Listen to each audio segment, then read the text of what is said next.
Final Fantasy VII as a whole, rather than just about Cloud. I will talk a lot about Cloud, of course. But I want to talk broader than that. You will see it with the anime that we're already talking about. And I will try to discuss a little bit of Final Fantasy VII, depending how the fandom will react to it. First though, Chapter 10, Rough Waters. So we ended the last session. I don't think there's a timer limit, right? No, there shouldn't be. Cool, there isn't. We ended the last session, we ended here. And this is kind of the make or break point for Remake, for which scene you will get if you did all of the missions so far. I've been told, at least. This one will determine which scene you will get when you eventually get to the choice based of Remake, which is like the scene at the porch in front of Aerith's house. So Tifa or Aerith? And I've always been like, and this is not me copping out or something, I've always been like, it's both, but for different reasons. I've been thinking about how I want to talk about this. I first wanted to make like a poll, which we should choose, but it would be like the easy way out, right? So I was like, no, it should be my choice. And maybe with Rebirth we will do a bit more of polling or stuff like that. But for now, it will be my choice with the game. And I've begun my games with Final Fantasy VII Remake a few years ago. So Final Fantasy VII Remake was my first dive into the Final Fantasy VII franchise. When I finished Remake, I went into the OG, Final Fantasy VII, the original game. Went into Crisis Core, Advent Children, Rebirth, and also like Ever Crisis, if you want to count that. I don't know. So when I first played the original game, the OG and Remake, those two, it would always be like, well, I see the thing for Aerith, right? I do see it. But she dies. She dies, and she won't come back. That is the harsh reality that I was faced with. And Cloud was faced with, of course. So giving the thoughts about Remake, about the original game, I was always like, it would have been Aerith. If not, she would have died. She did. So then, it would be Tifa. And for a long time, that would have been my go-to always. In another world, where she would be alive, it would be Aerith. It didn't happen. Love didn't make it. And it will be Tifa now. Not saying that Tifa and Cloud isn't love. It totally is. In a different, not really in a different way, but another way than that I saw from Remake and the original game, at least. Or Remake, original game, and Rebirth. This will be a long ramble, by the way. So when I played Rebirth, though, second game in the Final Fantasy VII Remake franchise, I was like, well, what if she doesn't die? And I was quite firm on that one. I've had a few friends who I consider friends, who we have heated debates with, right? And I was always like, well, she dies, so that's it. Too bad. But what if she doesn't die? And to me that sounded stupid, because it's like a remake. remakes the original game. So who cares? It doesn't happen. But the longer we went on, the more time after Rebirth, I was like, well, what if she survives? With all this talk about the trilogy, all this talk about defying fate, defying destiny, Zack in Final Fantasy VII Rebirth telling Cloud to save her, it can be all for nothing, right? All that marketing, it can be like cannot be like a red herring. It needs to be somewhat of a payoff. And I don't know, I won't say that the payoff will be like, we will save her. Not in the way that I think some people think. To me, right now, saving her means, because Sephiroth is like going on all these, what is it even, worlds, trying to kill her in every world, trying to erase her. I think there will be one bane of existence where she doesn't. And maybe that is our world, because maybe we did save her already. Maybe the flashes in Rebirth, which happened, was an indicator of the time splitting. And we already did what I think will happen in part 3. We just aren't quite sure yet. It's an interesting one. If we save her, to me that would mean a different scenario for Cloud, a different scenario for Tifa, a different scenario for Aerith.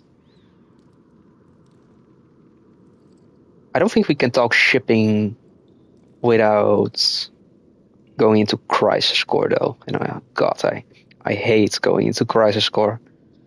Not because of shipping, just because it's like, to me, it's a very dog shit game. I've been very vocal about the existence of Crisis Core. Crisis Core is really a thing of the past, and a lot of the remakes, it's more about the future to me, where Crisis Core is more of the past.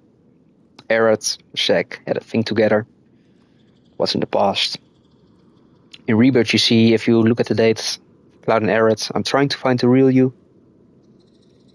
At first, Aerith was like, well, you remind me of this guy I used to love. Now I like you for who you are. So there is Zack, who's still in the picture. Maybe? I mean, no, I don't know. Is he? We see in Rebirth already that he kind of makes amends with the situation. He doesn't expect it, but he makes amends with it in the talk with Marlene. You weren't there. And yeah, I think that is how it goes. The only thing that I am not sure about is how that will go for, because I totally feel the Zack part is closed off fully. Aerith saying she kind of moved on, want to know the real Cloud. For Cloud, not for who she reminds him of. And Zack is like, okay with it, we saw that. I don't know why it leaves Tifa though.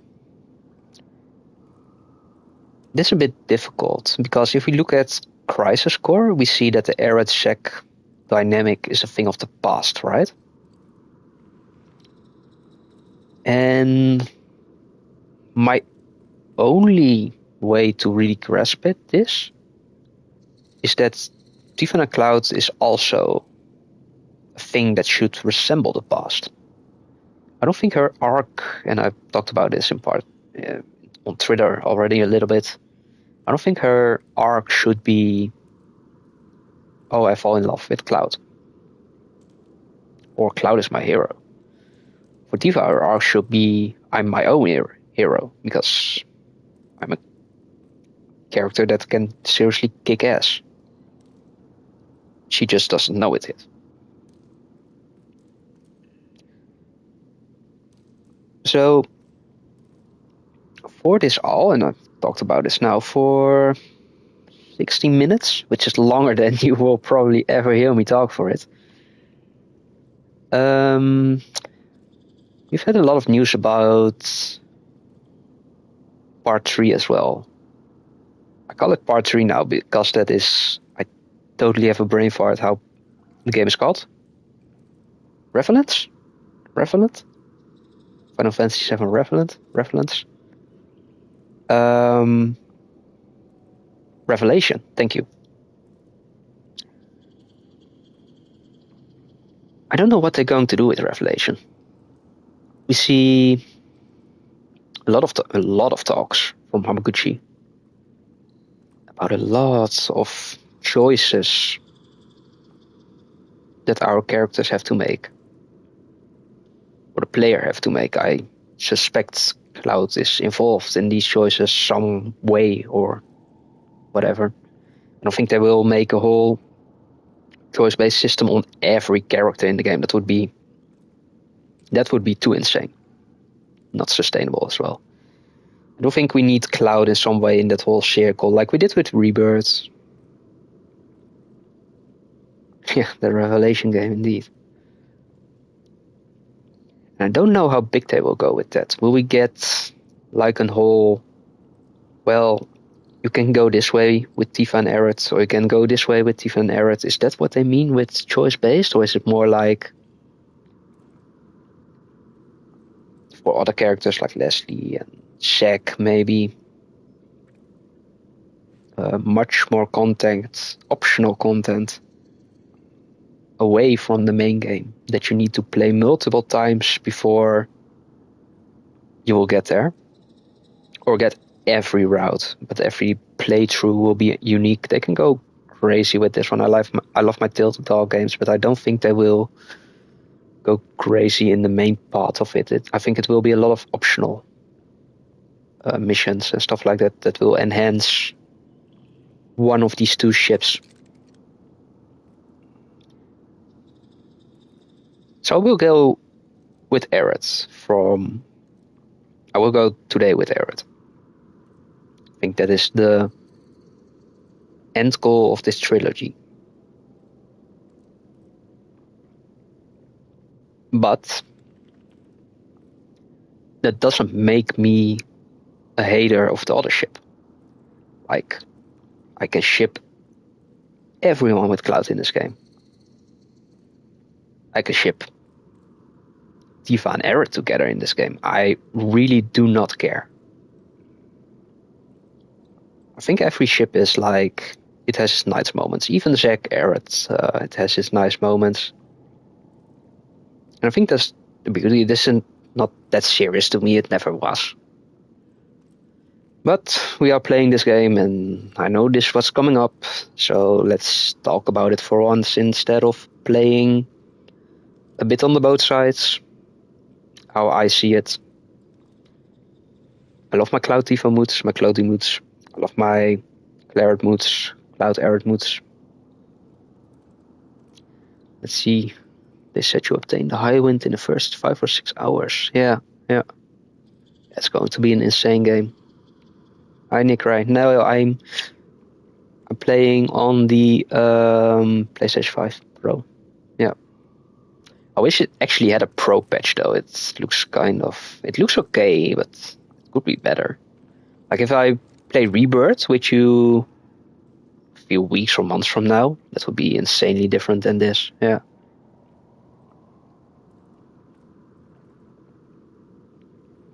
So let's go with Aerith, because I don't have a lot of time to even stream today. The World Cup is going to start in 1.5 hours. Need to eat still. And yeah, maybe we can do this more next time. When we talk a bit more about not only Cloud but on Final Fantasy VII as a whole. I've been trying to, and then I will continue with the game because I'm rambling right now.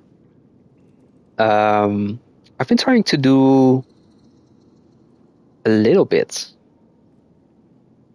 more about talking for Final Fantasy VII as a whole, and I do like it as long as it's respectful. Yeah, I will continue to do that. And now we can get back into the game, and I can wish Toby a very good evening because he has been needing it. I hope you're doing well. And I hope you're all doing well. I hope it's Thursday now. Hope you have a weekend. Maybe not. I work tomorrow. And I'm like 2.5 weeks off, which is crazy. Crazy excited for that one. Less for this boss fight though. But we will see. Let's go. Psych. No. That's rude. Aerith. Cloud. We have to get to Sector 7. Yeah. I do think this, just the last time I pressed pause on this, I guess, I don't think this chapter is weird though. Is it not? Like the way this choice is presented? They know what they're doing with feeding into the discourse and stuff like that. It's a bit of a weird chapter. Bit of a weird way to present a choice. But I guess they do love their shipping and stuff. That bastard!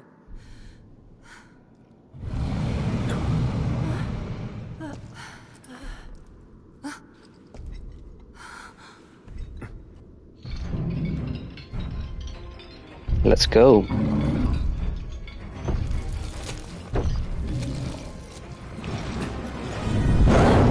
You gotta be kidding me!